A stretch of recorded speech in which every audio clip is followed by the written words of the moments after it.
Hey everybody. Hopefully you can see us, hear us. It's been a while since I've been here. Sorry for my departure, my delay. Um Things just happen and it's just been a long, insane, crazy year. I'm officially over half a century and I took the year and I wrote a couple of books.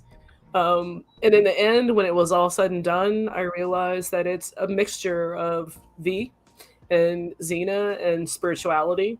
And I want to share it with you guys. And for the first time ever, I am sadly mentioning that I have a PayPal link because I'm searching for a publisher and an editor to get my works in your hands. So, with that said, it's all part of the spiritual oddity. And today we're going over V because I think that it's from 1984, and 1984 seems to be a popular occurrence these days. So, without further ado, I have with me Nanogirl. How are you doing today? I'm doing great. Good to Uh, see you. Good to be Um, on your show. yeah. So, V, I had the lovely pleasure of actually finally meeting Nanogirl in person, and she's just as amazing as she is on camera. So yeah, and we sat and we yarned and we talked about V, and it was just one of those things like, let's do it. And we actually did this show a couple of years ago. It was our first introduction together. Our departed friend Kev Baker introduced us and put us together. Um, and it's just been going swell ever since. So, but V Nano Girl, what's not to like? Well, So yeah, absolutely. Thanks for the great intro. And we did have a great visit in Jackson, California. It was fun. We just kind of hung out and talked live. It's always yeah, nice to see yeah. somebody live. Very had different. had lots of coffee and lots of yarns. We did. We did. Yeah, and so we got talking about. I think your great book. I love it. I have a copy of it, and it's just amazing all the information you have in there. But then we started talking about the series because we both felt this was a very important series. Yeah, Even though it was introduced 40 years ago, but it's even more timely now than yeah. it was then. Because So I think when I first watched it, I couldn't imagine that we would get there, but we're here. we are. So it a little background with V. I found an article and I didn't copy the whole thing. Here's a quote or a couple of sentences from this article that I found on IGN. And it's 40 years ago, a fleet of 50 massive saucer shaped ships arrived on Earth from deep outer space, carrying with them legions of red clad visitors. Claiming to come from a dying planet, they initially promised friendship and advanced technology in exchange for desperately needed supplies. But their presence would turn out to be the basis for a compelling parable about fascism, collaboration, and resistance. Yeah, absolutely. And part of this was, I think, Kenneth, what was his last name again? Kenneth? Yeah, Kenneth Johnson is the creator of V. Right. You probably know him from his other works. He's done a lot of things. He created the Bionic Man, the Incredible Hulk, Alien Nation. Alien Nation. But V itself was so popular that it was originally a miniseries in 1983. It debuted May 1st, 1983, and then 1984, another continuation miniseries spawned off of that. And from that, it was still popular. So NBC created a weekly sitcom, which was kind of like a soap opera, an alien soap opera towards the end. Yeah. And then it only had one season, but 2009 ABC picked up V again, a whole completely revamped it, regenerized it, rejuvenated it, and made it its own kind of. But Kenneth Johnson only had, from my understanding, he only had creative efforts in the original V. There was differences, and his actual vision ends with the first miniseries where you see the characters reaching out, calling out for signal for deep space. Kenneth Johnson's vision actually continues in his book, 2008 book that he wrote. He wrote this book called V, the Second Generation. In the second generation, that's his vision, where you meet the ZT, and they are the people who respond to the signal for help. And then they come and they help, and then all of a sudden humans realize that the enemy of your enemy isn't necessarily your friend. Correct.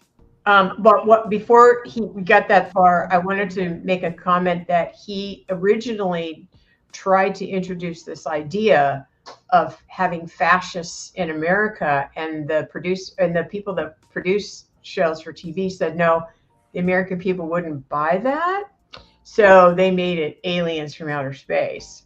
Yes. So, I mean, in May 1st, 1983, Kenneth Johnson's V made its small screen debut. It was a two-part science fiction television miniseries. 80 million households turned in to witness the invasion and netted 40% of the Nielsen ratings. Some of Johnson's other works, I just told you, created The Incredible Hulk, Bionic Woman, The $6 Million Man, and Alien Nation. Yeah. The marketing campaign for V was so unique, and it went viral during its run. How they promoted this, they had propaganda posters. And if you remember V from back in the day, those posters that Universal, our friends, the future together, friendship is universal. Right. And these posters, these propaganda posters, they appeared in train stations in major cities within the United States. And several days later, they were painted with red spray paint, which meant V for victory. Mm-hmm. Exactly. By doing this viral marketing campaign, it made it was groundbreaking at the time. V itself was originally inspired by a novel called It Can't Happen Here, written by Sinclair Lewis in 1935. And it was in 1982 that Kenneth Johnson wrote his adaptation, and he called it Storm Warnings. This is the idea that he pitched to NBC's executives, but NBC's executives didn't kind of like the way it was too cerebral for most humans, most the average American viewing audience. So they changed it to visitors from outer space. Mm-hmm. Right. Absolutely. And that was to make it more marketable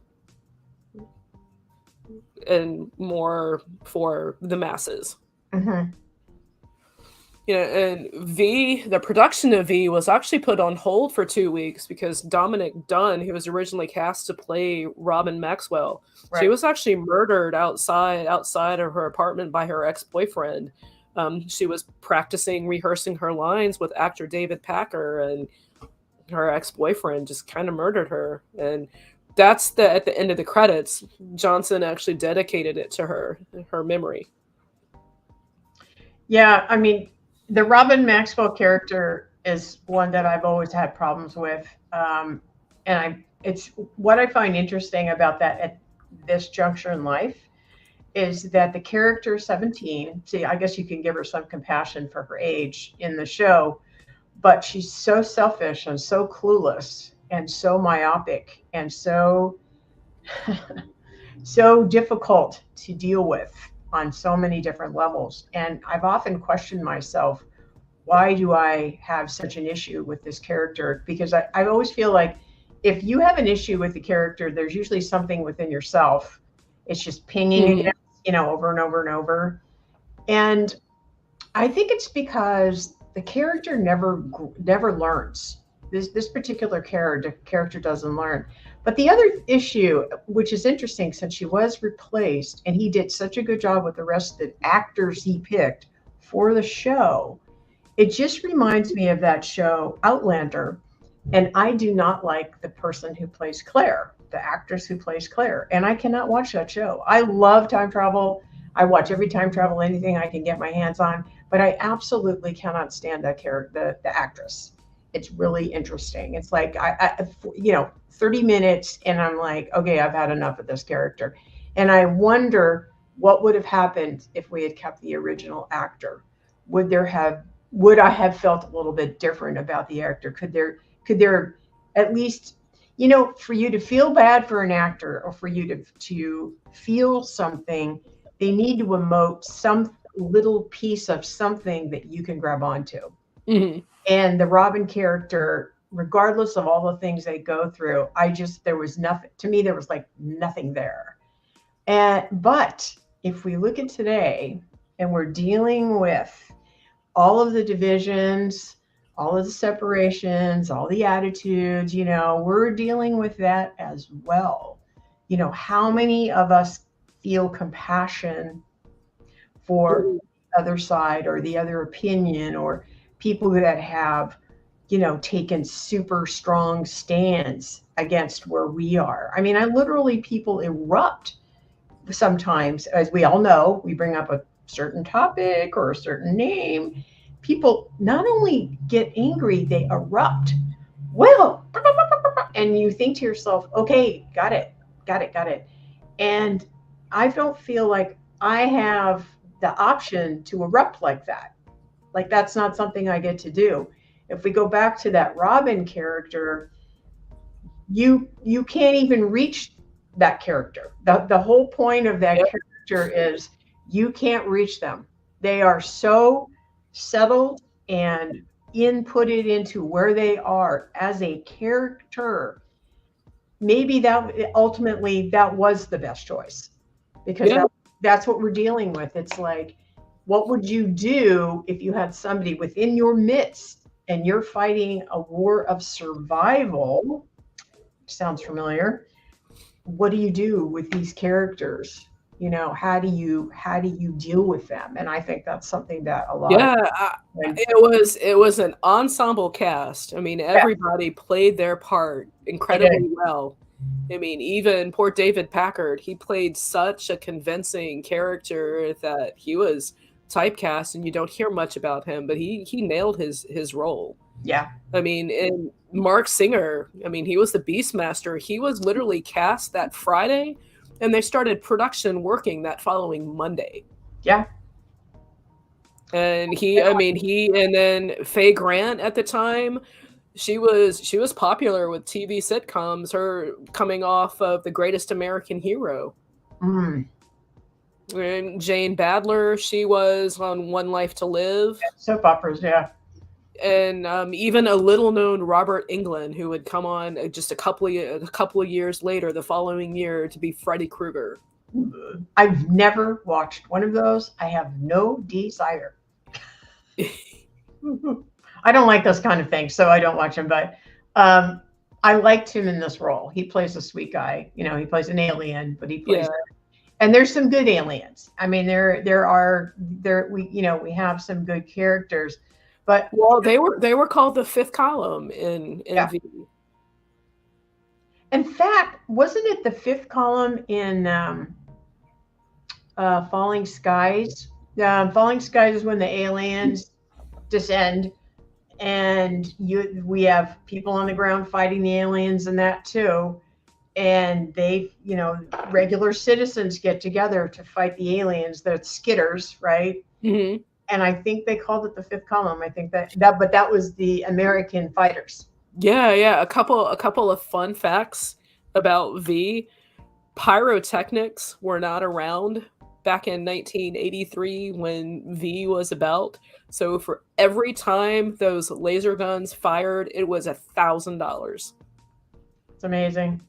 And the resistance leader of the series, named Julie Parrish, Mm-hmm. she was modeled after Andre De Jong, and she was a 24-year-old nurse at the time who had helped hundreds of Allied soldiers get to Spain during occupied Belgium during World War II.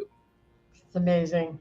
Yeah. And, and Kenneth Johnson, he names his characters in his works from people in his everyday life. The characters Mike Donovan and Julie Parrish, the resistance leaders, they were actually named after his son and daughter. And even David Banter, Incredible Hulk, is named after his son David.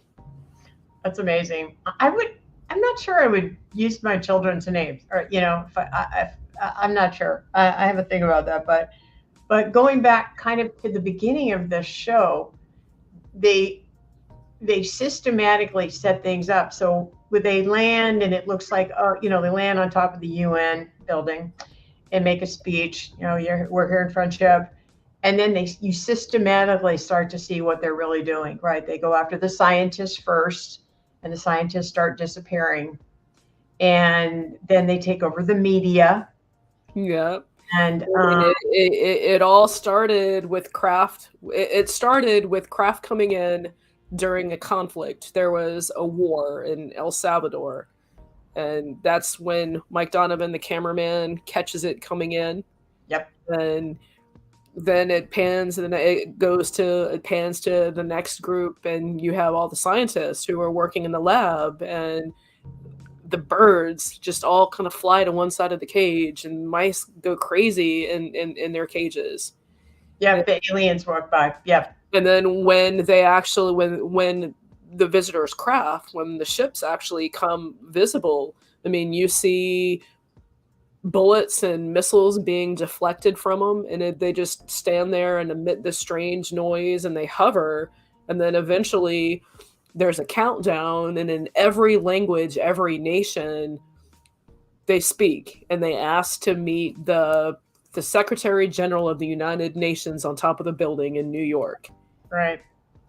And the secretary goes and meets them, and then he comes out, and then John, who is the leader of the visitors, he comes out with his wraparound glasses and his reverberating voice, and it's like, we come on behalf of our great leader, he who governs our planet with benevolence and wisdom.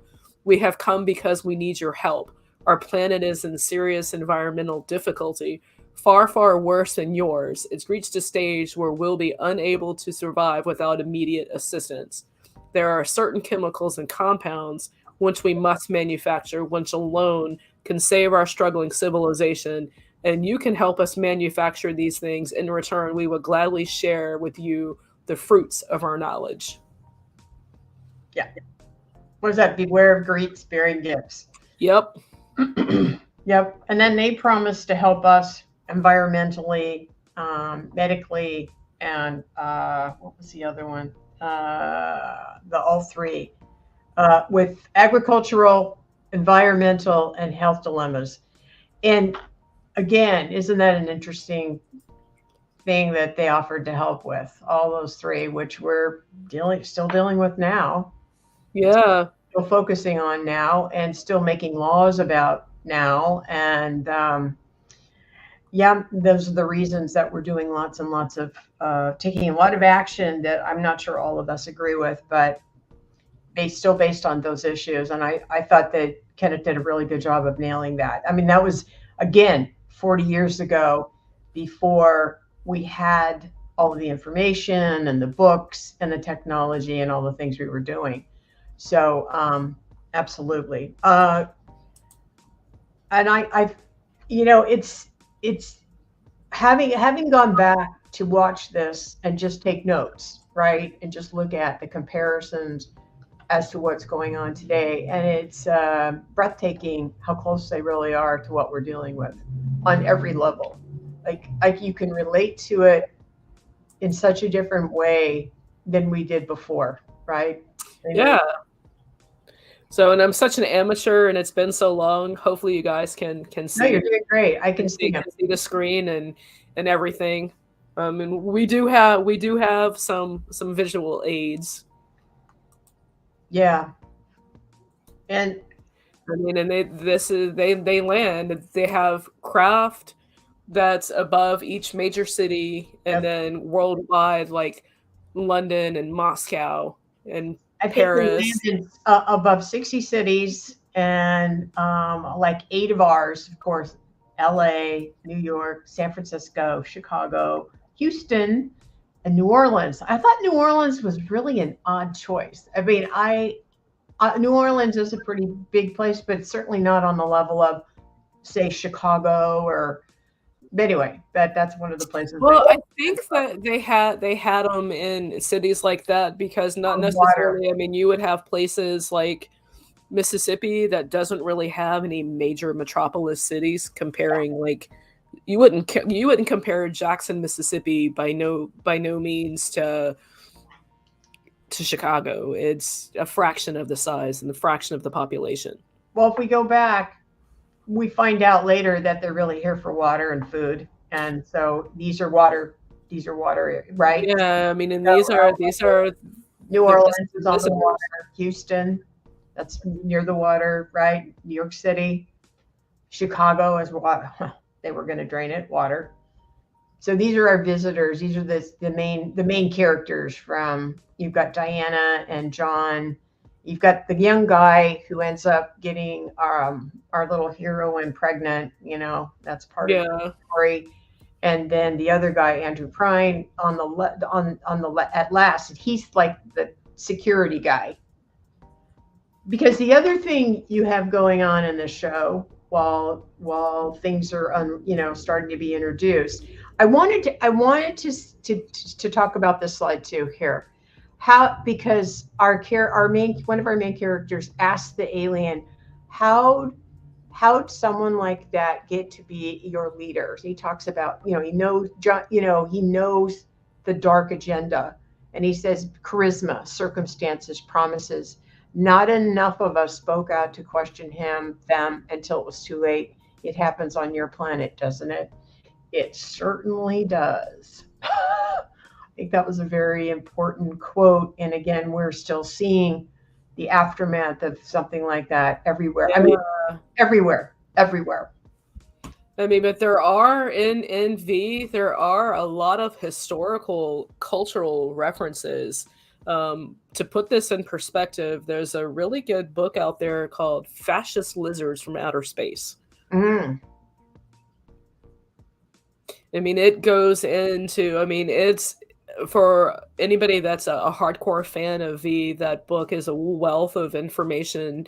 The author even goes into when he was a kid and comparing how he played V on his recess breaks when he was in school with his friends, Really? and how he would get Jello in a Ziploc baggie, and they would play pretend guns, and they would put the Jello on their face and pretend that they were just scored and they just maimed a visitor.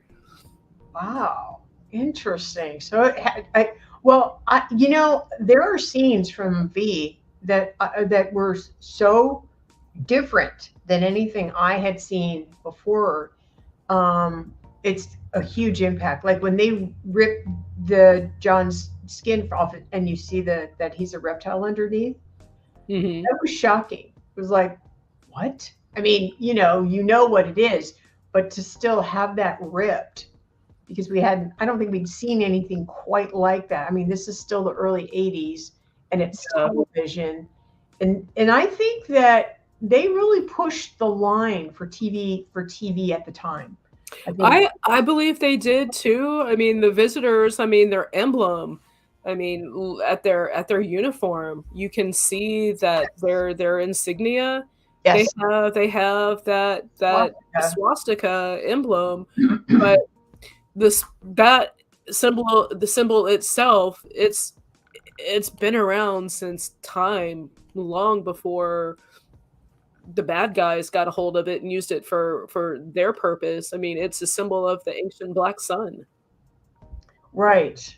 And the other thing is you have the characters who survived Auschwitz or survived the Holocaust. That's one of the main characters. He survives it. But he Yeah, also and there's they members. have their uniforms back, the original bad guy uniforms. They were designed by Hugo Boss, who up until probably still is a popular brand. It That, was several years ago when I was working at Nordstrom. It was a way popular brand. yeah, very, very And popular. their guns actually mirrored the German Luger gun. Right. Right. There's a lot of, and I think that was the whole point he was trying to make is since he couldn't say that fascism would ever be in America using the aliens for his storytelling, You Yeah, know, there and are a lot of similarities. There's a and lot. the friends of the visitors were the same thing as Hitler's youth. Yes, they have that. They call it friends. So yeah, absolutely. And one of the biggest things that rings true with this is the bad guy era of propagation. I mean that came throughout the news and the film industry. So what do you mean by that? The propaganda. Oh, okay, propaganda. Yes, absolutely. Yes, yes. You mean owning the media and Yeah. in fact dominating the media and not allowing any other words to get out. Yeah, because there's, I mean, in V, how they picked, the spokesperson, Christine Walsh, is a character. I mean, she basically was so power hungry to be the authoritative news that she didn't realize that she was being, I don't know the right words for it, because she just hook, line, and sinker bought that the visitors were up to no good. She couldn't see the forest for the trees. I mean, Mhm. even when her Mike Donovan kind of tried to show her, she just kept on until she had to experience it for herself. When in V, there's like one scene where she meets her mentor. I can't remember his name, but he's the news guy that she was like, "Oh, I work with you," blah blah blah, and then he just was short-sighted and is like, at best you're something, at best you're prop I can't remember the exact line, but Yeah, basically it's either you're collaborating or you don't right. know. Oh, yes, she meets her. Yes, he's just so disgusted with her. And I And think then 5 minutes later, after he's been converted, he's a different person, and she's like starting to see, okay, something's going on here. they Maybe Mike Donovan reprogram. was right. He becomes docile. They program him. He's a victim of the conversion programming. Um, absolutely. And I wanted to throw something in at this point too. I think without mentioning any names, we have people in the media who are just lockstep, you know. And my favorite thing that they do is they'll show 10 different media people repeating the exact same sentence. You know, they go one to one to one to one because they've been given their lines. And that was in this miniseries as well. And again, I think back in the 80s, we did have some decent people in the media at the time who did do a pretty good job of trying to get information out. And at this point, I personally don't watch them. I personally don't watch them. I don't think there's anybody out there that I could sit and say this person has even a scintilla of truth that I want to listen to. So it's very interesting. Again, that was another interesting comparison, how far we've come to match this timeline. This is one of the infamous propaganda posters. Yeah, friendship is And universal. I hear you said, I don't know who owns the brand, but somebody, if Hugo Boss did go bankrupt, somebody's bought the brand and kept the name. Mm, interesting. Um, well, it's I. What was I going to say? What? Anyway, there's so much. There's so many interesting comparisons to today. Um, if you sit and even if you just watch like the first 4 or 5 episodes, it's just amazing how much Kenneth had his finger on the pulse of not only the time but also what was coming and Yeah, what. well, the book that he based this off was written in 1935. Well, then I guess we're still doing the same thing over and over.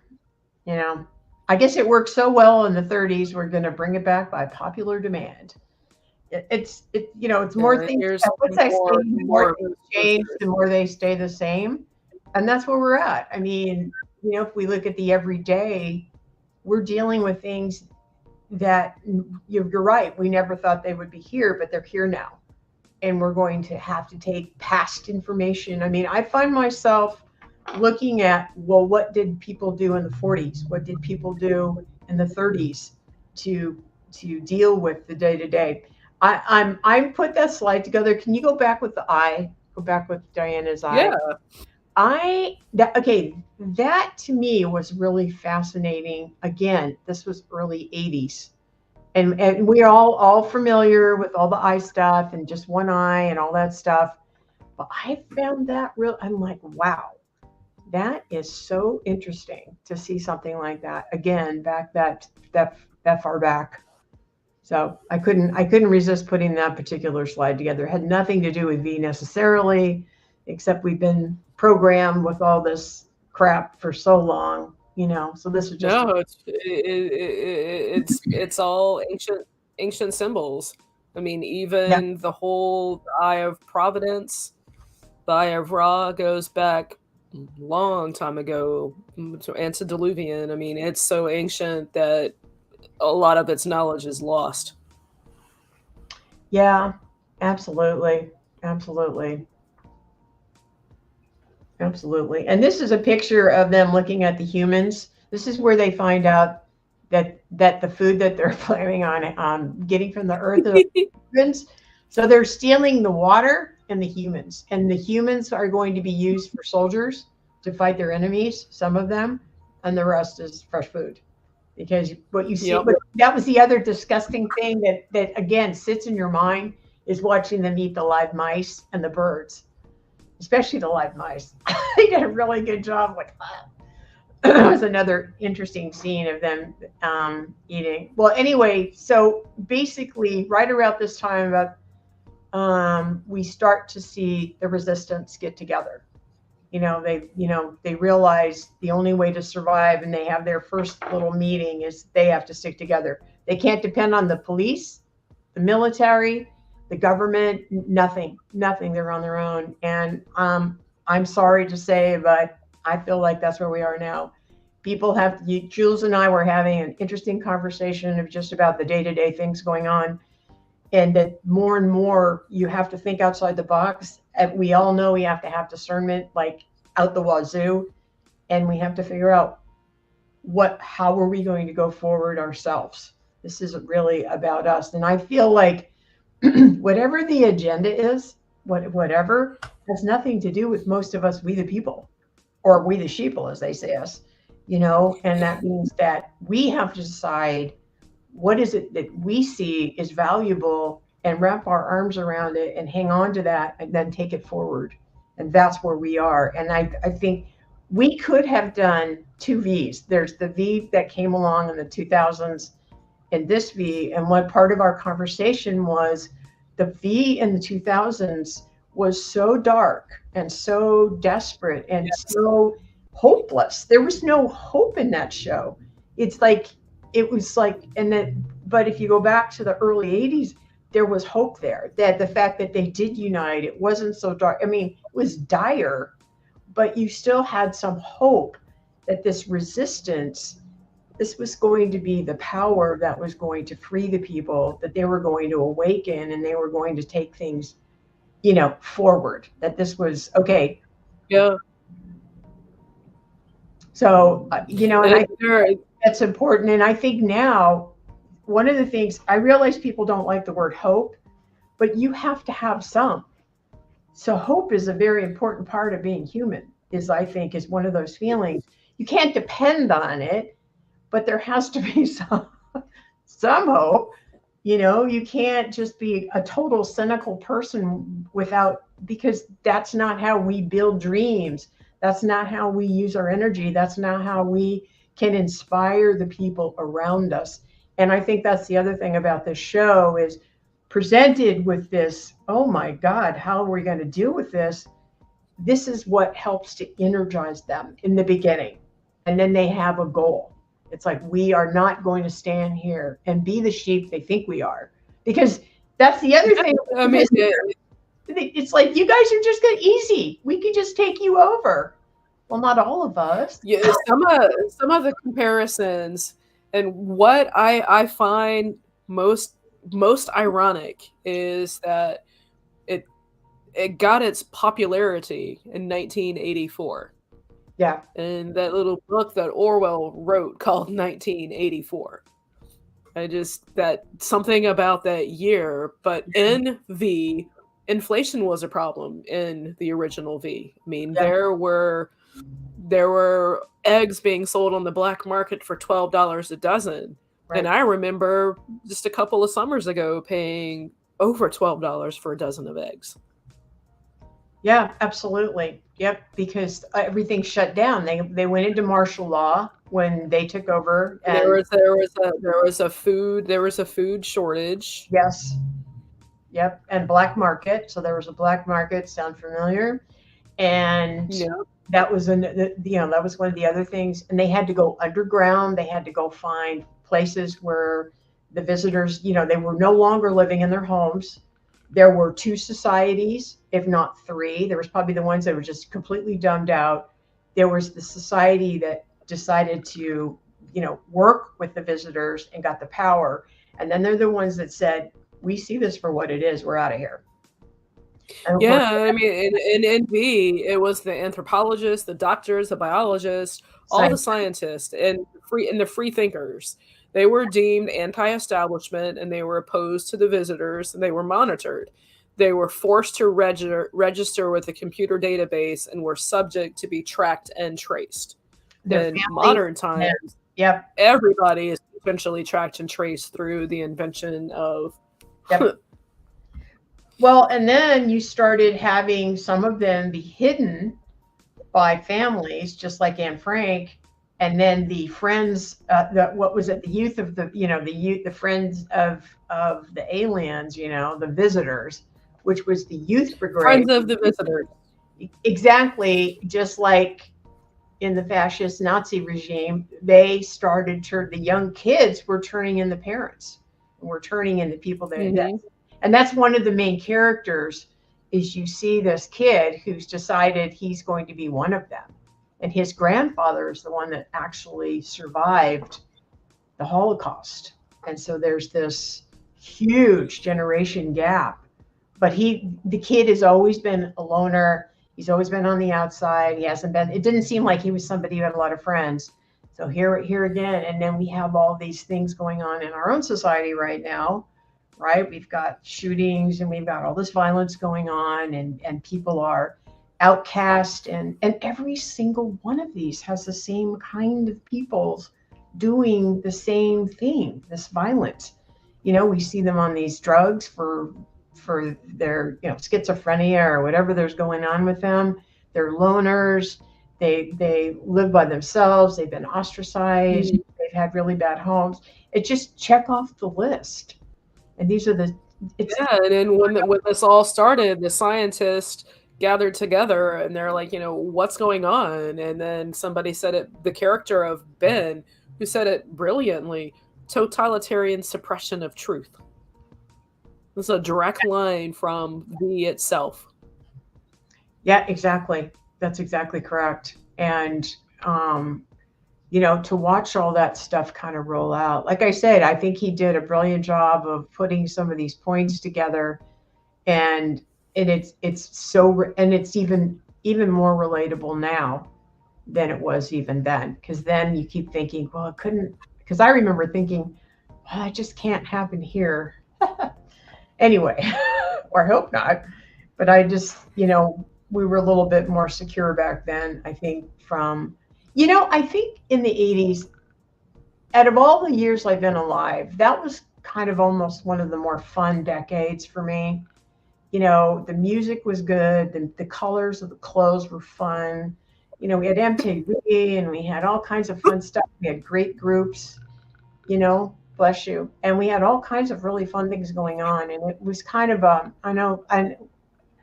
I know we did have a recession, and I know there were some really tough times that way, but on the whole, it was kind of a cool time, And so to present something at that time where things are relatively okay, yes, it's hard to. I mean, I had conversations with friends, and the 80s, we kind of agree that the 80s was the last really good really good time before things started to dive and go south. It's that the 80s was it. And then it Yeah. just The 90s changed. I mean, I think by the time we get to the end of the 90s, I felt like we'd lost our way already. I mean, well, right around the I end. agree with you on that, and I think what made that turn go so increase acceleration rapidly is the invention of the well, I shouldn't say the invention of the internet when we were Yeah, given the internet, right. because we all know that we get military technology years after they've don't need it anymore. Well, I'm sure they had plans I for think it. when they gave us the internet, that's when things really turned, Yeah. because there's so much information out there, and how do you know what's information from disinformation from it? And one thing that strikes me now is even in mainstream news or any kind of news, you never hear the word lie. It's always misinformation. Yes, that's right. And depending on who's sharing, and then depending on what happens to you. And I wanted to share something I just heard about today. And Yeah.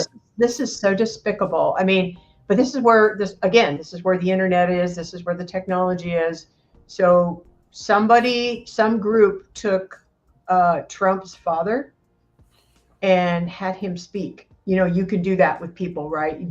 His father's dead, and they have technology that will have your face move, and and Mhm. in the video, he's yelling at Trump, "You're a loser," and using cuss words and stuff. And I thought, how low can you go? I mean, regardless of what you feel about anybody or anything, and I'm not defending anybody or anything, but I'm just saying, in politics, just how low. Can you imagine if someone took your parents or your loved one, right, and then put a voice and then put a face and moved it like that? That's beyond despicable. But that's where we're at. And we were talking about the conversion machine, and in some ways, that's what Yes. the internet's like. Because if you look at her in the show, she's in this like hollow tube, right? And she's Yeah. programmed. And in some ways, I think for those of us who spend way too much time watching YouTubes and news and stuff, way too much time. I'm sure you could look at that as a conversion programming machine, right? I think I'm choosing the right people, but still, I'm going to be at the effect of this technology. So anyway, and you're right. I think it brought a lot of blessings because we're able to communicate like this. Thank goodness. But it's also brought some downsides as well. Yeah, and I'm pulling up more of your lovely slides, which are fantastic. Oh, thanks. I mean, this is going into the final battle, which that wasn't Kenneth Johnson's vision, but still, it was entertaining. I watched it time and time again, and this is Before we when we're introduced. and before we leave I'm this sorry. slide, I wanted to throw in the info. These guys that join are mercenaries. They kind of play mercenary types, but I also felt like they belonged to one of the three-letter folks. Like they show up and they've got technology and they sort of turn the tide. They're the group that turns the tide, and they start to actually take over. They start to run the resistance, or certainly do Yeah, direct. they do, in the sense that there's in one of the lines where it's in the final battle when they obviously Mike Donovan and Ham Tyler, they know one another, and then in Yeah. conversation you find out it's like, well, the reason why they don't like each other is, well, Ham Tyler blows stuff up, Mike Donovan records it, and the people at home, the viewing audience, hate him for it because they can see that it's just part of the war machine. Right, but I felt more than I ever have before, because let's face it, some of our three-letter folks have their own military. We'll leave it at that. They show up and they've got the expertise, and I'm thinking, I could just see that happening in real life, because wherever we go, if we do a protest or whatever, we're infiltrated. We're infiltrated by these three-letter folks. Pick Yeah. pick one, and they turn things their way if you're not paying attention. And that's one of the reasons I stopped going to protests, because there were a couple that I felt really strongly about. And the last big one I attended was against the war, pick a war. And this happened to be one of the Bush wars. And I was in San Francisco, and I walked by all these booths. And one of the things they constantly do, which I've never understood, is allow all these other organizations to have booths and show up, even if you don't believe in them, or they're not even any part of this, of the reason you're there in the first place. Right. And I used to think, why are they there? I mean, I would never show up for any of their causes. I mean, these were causes that made me disgusted. It's just, so again, you're completely infiltrated, always, always. And so I really debate whether, if you look at what's going on in Europe with the people that are planting food, there's a lot of them out there. I mean, we're talking thousands, right? I think Finland and other countries, I think France, they're showing up.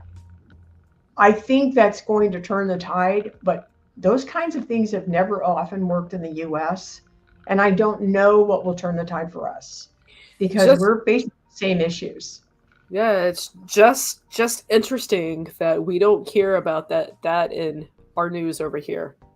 Not a word, not a peep. I think we do, but again, do protests work? And then after what happened with Jake, we'll just say day 6, lots of people are still in jail for doing nothing, So I ask myself every day, what's going to turn the tide? What's going to be this sort of magic moment, or will there be many magic moments? But then there's that feather. They always say the feather that breaks the camel's back.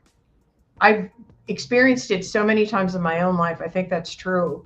But I do think hopefully there's going to be a moment for our, let's call it truth, that might turn the tide. And I don't know what that is or when. Hopefully it's sooner than later.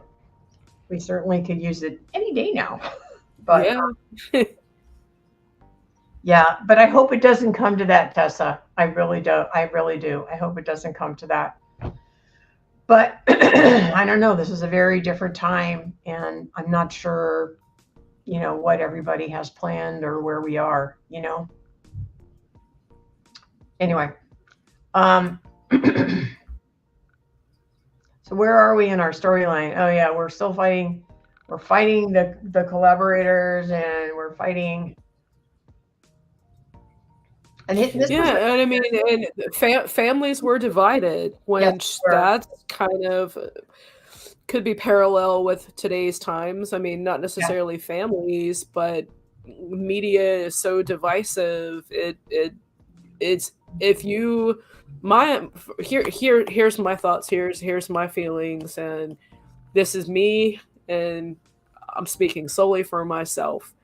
I learned so much last year doing this spiritual walk that when you stop identifying with anything, don't be red, don't be blue, don't be this, don't be that, just be who you are, be your authentic self. When you walk in your own path, you can see the stuff that's coming at you from both sides. And then you can make up your decision. You're still your core person. You're still your unique self. That's for me, that's what I want to do. That's what I strive. I strive to be just Jules. I don't identify with anything. I don't identify with any labels. I am just me. Yeah, I think, I think you're absolutely correct. And I think all sides have been infiltrated. They all have their good and dark side and light side and all that kind of stuff. And again, discernment is the word of the day every day. And I'll listen to something and I'll think, okay, why did they say A and B? What was that? What am I supposed to be doing with this? And if it's, again, you're going over that over and over and over in your own mind. It's like, no, I don't believe this. And before we leave this slide, the reason I included them, so this is the mom. And she's the mother of the Mark Singer character, right? He's the freedom fighter. Here's the mom who's become she wants the power. And then this is the collaborator, or this is Mark Singer's son, who's also has been programmed. So we see our own youth being programmed in school. We hear a lot about all that stuff, right? Programming. And then we see the mom who is totally interested in power. Her husband leaves her because he doesn't want any part. He just drinks himself through the entire show and leaves. It's like, oh yeah, I'm done with you. And she actually, you see the gun, you don't see it, but she fires at her own son. That's how much she's involved in this. Several times. And again, you know, we're seeing that kind of division with friends, family, communities. You know, if you can't, you still need to be very careful what things you share with people, if you don't want to deal with their vitriol, or, you know, you don't want to get in a big discussion that, you know, you're just going to be overwhelmed. Most of the time I just think, never mind. I think, never mind. That it's just not worth your energy. I totally agree. And the resistance of V, I mean, those were the scientists and the like-minded people who got together, but they're no different than modern resistance. The modern resistance are people like us who are reaching out to one another, who are starting independent communities, or who are trying to grow things and help one another. With the threat of EMPs and all kinds of stuff, it's the resistance are the people who have their feet on the ground and are aware, but they're trying to build communities and have some kind of place to go. Yeah, absolutely. In fact, one of the terms I think I heard recently is they called it, I think it was from Cliff High. He talked about, from his Alta reports, called it the grandmas. And the grandmas are like the resistance. They kind of go back to the past, canning, you know, gardening, you know, pulling the family together, sewing, blah, blah, blah, blah, blah, you know. And that's kind of the thing so this year is, my focus is canning, gardening. I want to learn how to grow vegetables, sewing, just kind of going back to some basic stuff. I feel like I've accomplished a lot in my life anyway. So now I'm going forward, and focusing on what is it I can do that feels positive, that I take things back, that if I'm on my own, and I feel like so many of us, if you want to call us the resistance, we're kind of on our own. We're kind of, you know, we're kind of thinking outside the box. And so we're figuring what are the things that we can do to feel more empowered and less part of the machine, you know, the non-thinking machine. And this is pictures of the conversion, which doesn't that look like the internet in some ways? Yeah. Right? Well, let's see. Wow, Nano, you need to listen to the greenhouse. I definitely will have to do that. Yeah, and I kind of forgot about the whole nuclear option. Yes. Because and preparing my research, I only focused on V. I didn't do the final battle or any of the subsequent series. Okay. There's enough entertainment just in V by itself. Well, here's what intrigued me about this. So the visitors are not going to lose. And in the end, when it looks like they're going to, they've decided they have a nuclear option. And so that's what the last part of that show is all about, because they'd rather turn everything into dust than lose. Right. And I think, you know, I think we might know a few people like that, or certainly have heard some things like that. I thought that was, again, such brilliant views from a long, long time ago. Yeah, and your slides are amazing. I can't thank you enough for bringing these. Oh, you're welcome. Oh, now this is my most unfavorite character, of course. This is Robin, and they use her in an experiment, right? So she ends up mating with one of the aliens, and so she actually has a alien baby. She has She a has two of them actually. human slash alien baby, and that's who that little girl is. If you see the little girl in the red, and she actually has some extraterrestrial kind of powers, much more than the humans do. And she's the one that stops the nuclear bomb. That's what she's doing there. And when she Still human. says prete nama, that's Yeah, always repeated throughout. Prete nama means peace. yeah.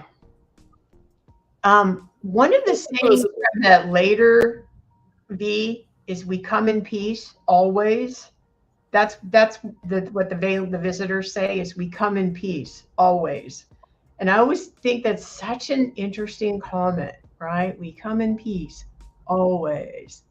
But yeah, so and the priest in this too is a very interesting character as well, because the Robin character wants to abort the baby at some point. She knows it's going to be alien and her life is in danger. Well, and interestingly enough, that her body won't let her do it. I Yeah, mean, it's biology has taken over, and she has tried even to the point of slitting her own wrist, and the baby inside just won't let her do it. exactly. And then the priest, when once Robin has the baby and she's like rejected the fact that the character, she's just whacked out.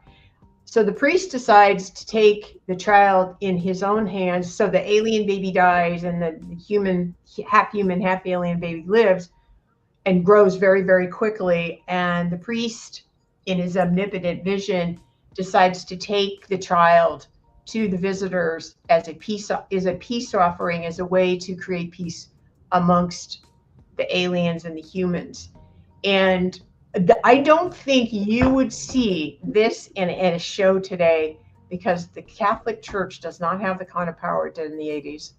I mean, I'm thinking about that today. I used to be Catholic, and I think let's just say some of the behavior we've seen, some of the changes we've seen in the church, they don't have the power they did. In fact, I don't think a lot of the churches do. I think a lot of the churches are going through a transformation at this point, and they're going to go through a renaissance as well. I think there's going to be a big change in the world of churches and God and all this I stuff.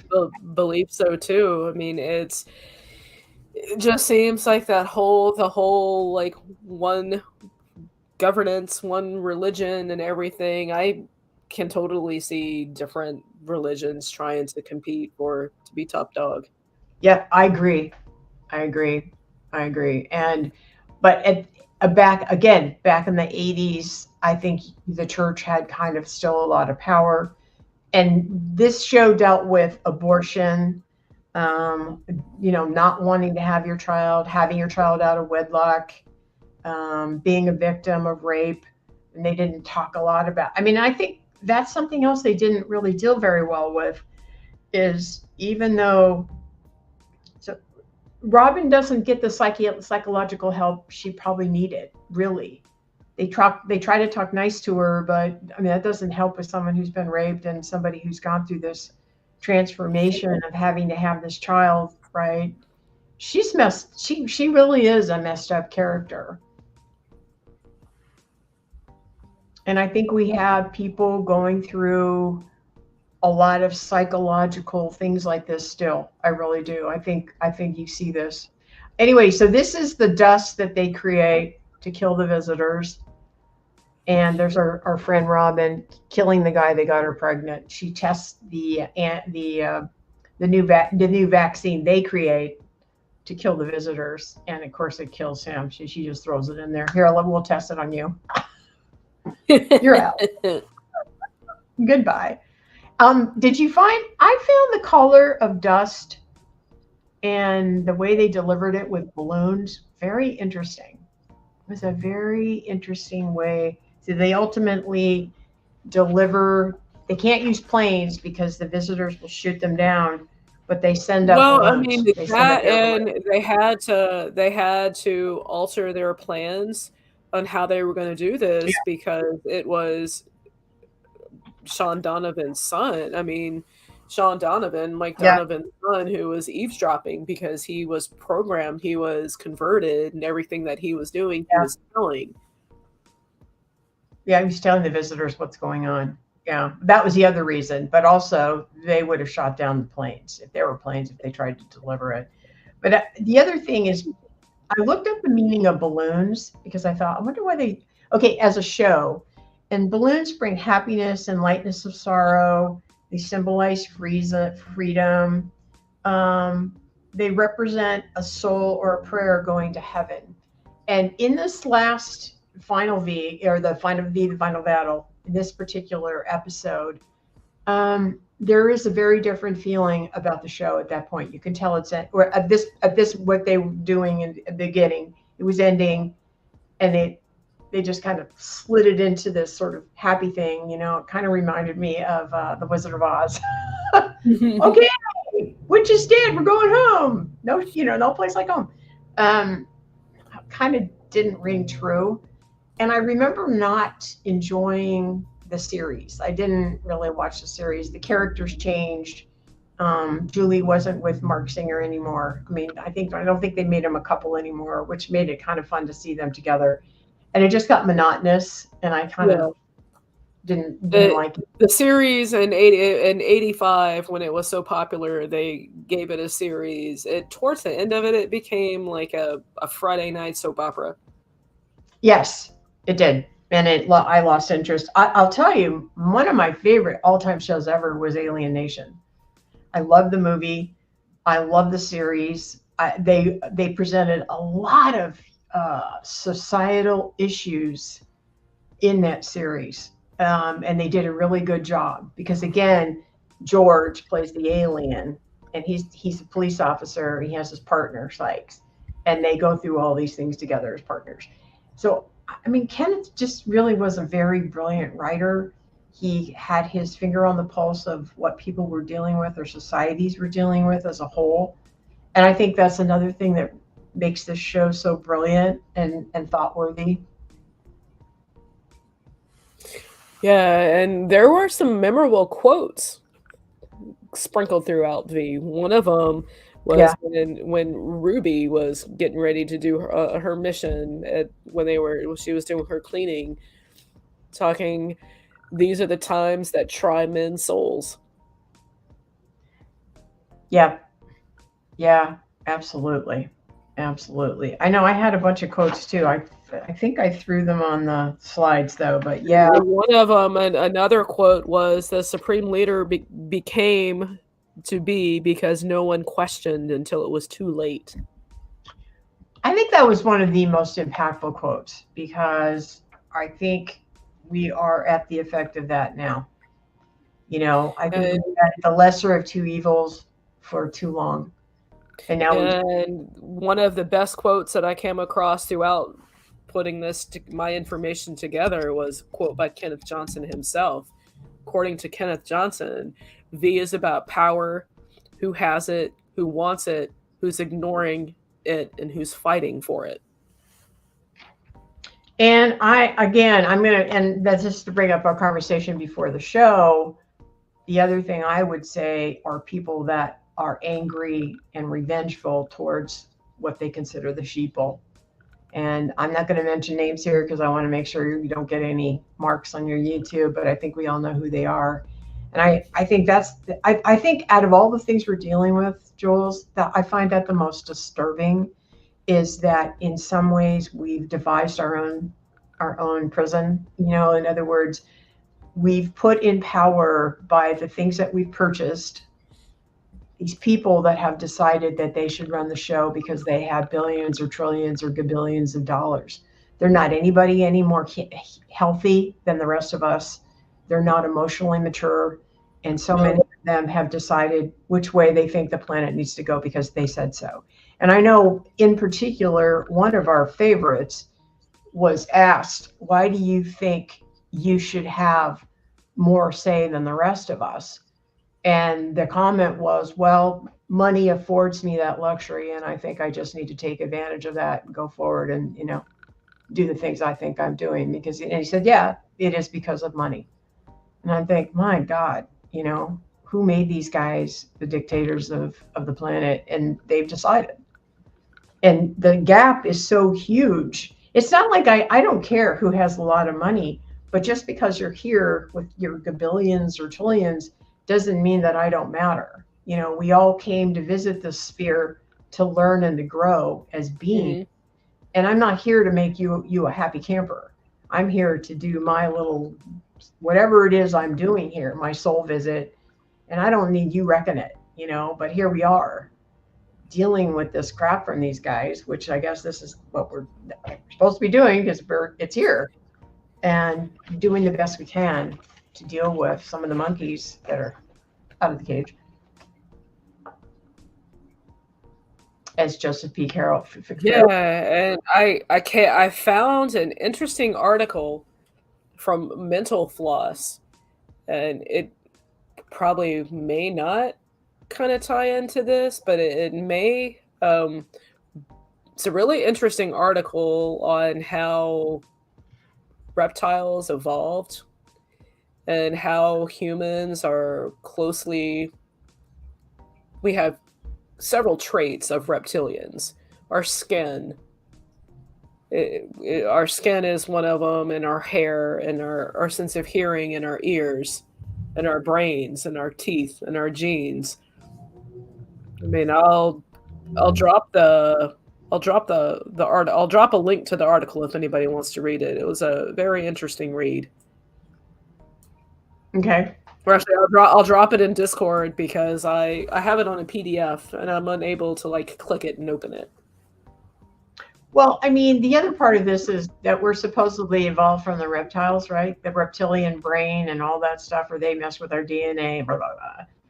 Yeah, but when you slice open the brain, you see that it looks like the eye of Horus. Yeah, it's just interesting. It is. It's really, and again, the reptiles sort of flow through different shows, right? Jupiter Rising, they're big characters in that. Just the Dark Crystal, the Skeksis are all about the reptilians. It's a Muppet. It's kind of a Muppet thingy. It's all those kind of characters. But I think Jim Henson did actually create some of the characters for the Dark Crystal.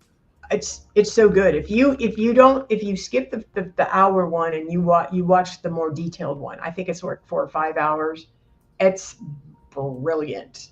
It's brilliant because the reptiles in there discover that if they drink our essence, that's what keeps them young and that's what revitalizes their body.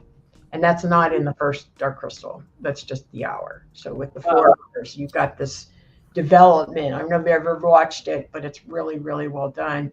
And so throughout Hollywood and then we've got the just different sci-fi movies. We end up with these reptilian type guys showing up off and on, right? So they're there.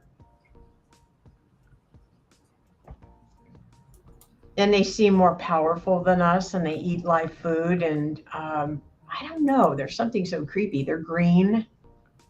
And as Kermit said, it's not easy being green. I guess not. Yeah, and I can share my screen. It's a PDF, but I don't know if you guys can see this, but we have like the yolk sac. And this is a recent CT scan from the University of Amsterdam.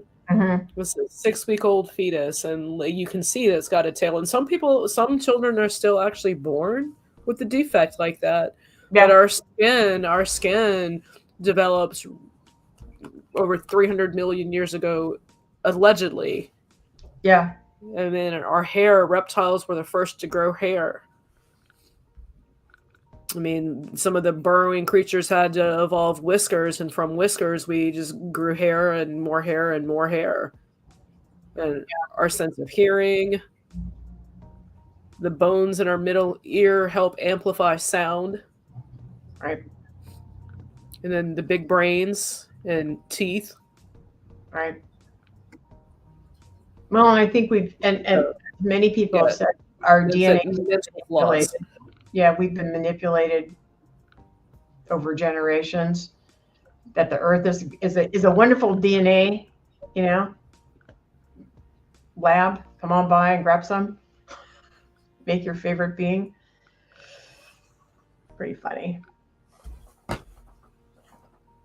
But yeah, Tessa, I think Jim Henson was absolutely brilliant. Another very genius person who just was way ahead of his time as well. Yeah, so I can't think of anything else. I mean, I think we've hit upon everything without like going into a whole nother rabbit hole. Yeah. Because we wanted to keep it kind of on an up level, and not be bringing in too many things where you can get a. Yeah, and I also kind of didn't want to bring everybody down with No. negativity and everything. And every day above ground's a good day, and it's always a pleasure spending it time with all of my friends here, even people who are going to watch us in the future. You know, I know. The right people always find you. I know, and it's good to see everybody in the chat. Hello, everyone. I know I've been terrible with chat. I've been kind of toggling back and forth, but it's good to see you, Tessa. Malaya was here. Yes. Polynation's here. Yep. I know Sidvich was here. Renzo was here. Nice. Yeah, and Joe was here. And anybody else that might be lurking. It was so good to see you. Absolutely. Happy Saturday. I hope you guys have a great weekend. This is a 3-day weekend for people who are working, right? It's a 2-day weekend for me. The only holidays that my business closes for is Christmas and Thanksgiving.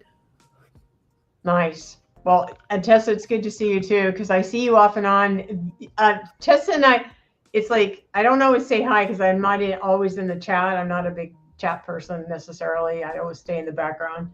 But I see you, Tessa, and you and I are kind of like, travel in the same sort of listening sphere. We end up in many of the same places, and yeah, we often do. I see Tessa in a lot of my places, and I'm usually catching the rewatch.